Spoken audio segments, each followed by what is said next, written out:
This is the testimonial video. Today I have a patient. Earlier he was afflicted with the fracture of wrist. After physiotherapy, he got amazing result. You can see here. I will show you the result of the physiotherapy.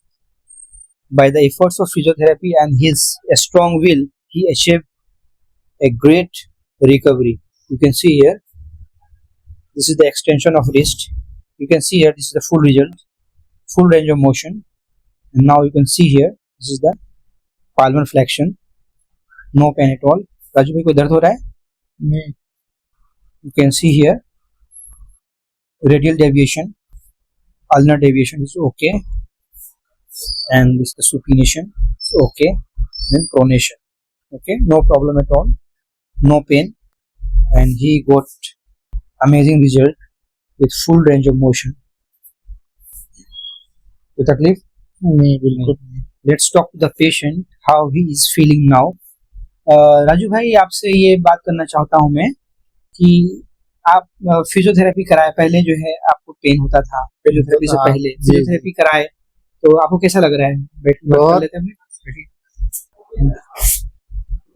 आपका ये wrist का fracture हो गया था. जी जी. आपने hardware से इसको immobilise कराया था. जी. ठीक है. अभी आप जो है अल्हम्दुलिल्लाह दवा भी पा रहे हैं. बताइए, दवाई तो जोर से दवा पा रहे हैं. जी. ताकत भी लग रही है माशाल्लाह. ठीक है. तो क्या फायदा हुआ आपको फिजियोथेरेपी से? फिजियोथेरेपी से फायदा ये हुआ कि पहले पेन बहुत ज्यादा हो रहा था मुझे, तो फिजियोथेरेपी से लगभग समझो के बहुत फायदा हुआ है. समझे कि और पेन काफी कम हो गया है. और समझे पहले होता नहीं था हाथ से, फिजियोथेरेपी करते करते उसका सही हो गया, बिल्कुल फ्री हो गया. अभी कोई हो गया सही है ना. सारे मूवमेंट आप कर पा रहे हैं. मूवमेंट कर पा रहा हूँ. कुछ पेशेंट ऐसे आते हैं जो फ्रैक्चर के बाद में एक्सरसाइज नहीं कराते तो उनको जाम हो जाता है. लेकिन आपके केस में ऐसा नहीं है. आपने फिजियोथेरेपी कराया, सही टाइम में फिजियोथेरेपी करवाया हूँ. बहुत फायदा हुआ है. और समझे कि पहले तो क्या बॉडी जिम जाता था तो समझे कि पहले बहुत पेन, अब तक मतलब माशाल्लाह बॉडी जिम जा रहा हूँ और पेन मतलब 95% से ठीक हो चुका है. ठीक. मूवमेंट भी आ गई है. मूवमेंट भी आ गया. जी जी. हाँ जी जी. इसमें प्रॉब्लम आती थी. हाँ, palmar flexion में ज्यादा पेन आता है अक्सर. पहले ऐसे करता था, मतलब थोड़ा सा पेन होता था. मतलब आप जैसे क्या करता हूँ प्रोनेशन में पहले पेन होता था, मगर अब मैं उसको देख रहा हूँ कि ऐसे करने से बहुत राहत महसूस हो रहा है. समझे जी. पहले बहुत परेशान था, समझे के 2 महीने तक समझे के परेशानी रहा. अब माशाल्लाह बहुत सही काम है. बिजनेस में सही आ रहा जा रहा हूँ. बॉडी जिम में जाता हूँ. जी जी.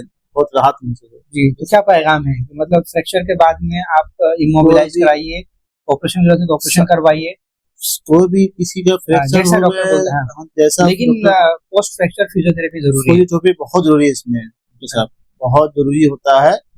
और एंड टाइम पे जरूरी मेन करना चाहिए. जैसे कि मान ले कोई आदमी फ्रैक्चर हुआ तो कुछ होता है कि नहीं लेट में आता है, 2 महीना 6 महीना बाद आता है, तो उसमें बहुत लेट होता है. उसमें टाइम भी जाएगा, मनी जाता है और टाइम भी जाता है.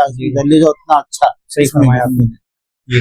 तो मैं ये सलाह देता हूँ किसी को भी हो. बहुत ये सब चीज में क्या है, जितना जल्दी उतना मतलब आदमी फिजियोथेरेपी कर लेना चाहिए इसमें. जी जी. ठीक है राजू भाई, थैंक यू. आपने रिव्यू दिया बहुत अच्छा, माशाल्लाह. वेलकम.